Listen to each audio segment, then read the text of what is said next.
नफरत और क्रोध बढ़ता जा रहा है। सही है? आपको लग रहा है कि नफरत और क्रोध देश में बढ़ता ही जा रहा है। सही है ना?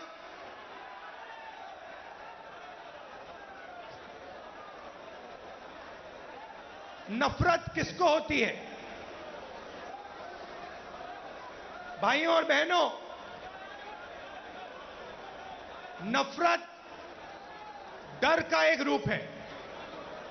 जिसको डर होता है उसी के दिल में नफरत पैदा होती है। जो डरता नहीं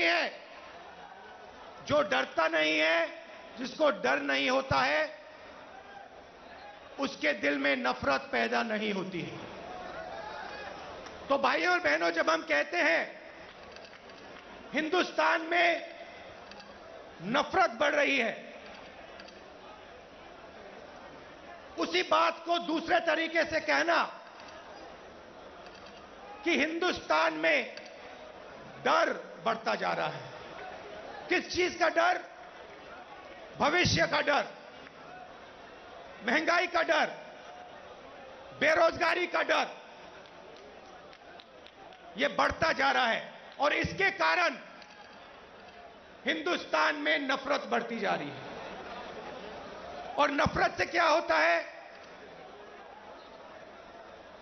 नफरत से लोग बढ़ते हैं, देश बढ़ता है और देश कमजोर होता है। बीजेपी और आरएसएस के नेता देश को बांटते हैं और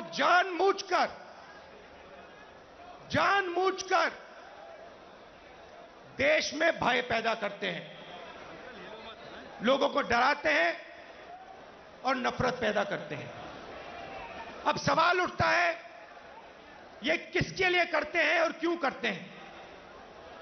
फायदा इस डर का, इस नफरत का फायदा किसको मिल रहा है? भाइयों और बहनों, क्या इस डर का फायदा, नफरत का फायदा हिंदुस्तान के गरीब आदमी को मिल रहा है? पिछले 8 सालों में आप मुझे बता दीजिए, हिंदुस्तान के गरीब आदमी को, किसान को, मजदूर को, छोटे दुकानदार को नरेंद्र मोदी जी की सरकार ने क्या फायदा दिया?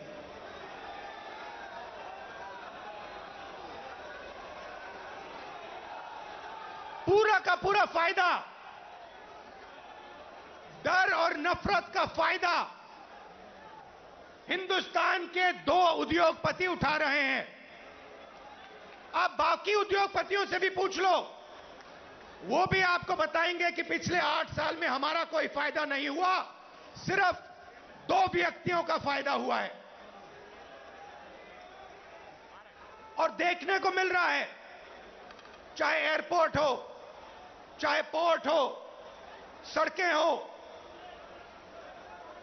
सब कुछ, सेलफोन, तेल, सब कुछ इन्हीं 2 व्यक्तियों के हाथ में जा रहा है। मीडिया देश को डराती है, नफरत पैदा होता है और फिर पूरा का पूरा फायदा बीजेपी 2 लोगों को दे रही है। आप देखिए, नरेंद्र मोदी जी ने नोटबंदी की। नोटबंदी से गरीबों का फायदा हुआ? गरीबों की जेब से पैसा निकाला, गरीबों को कहा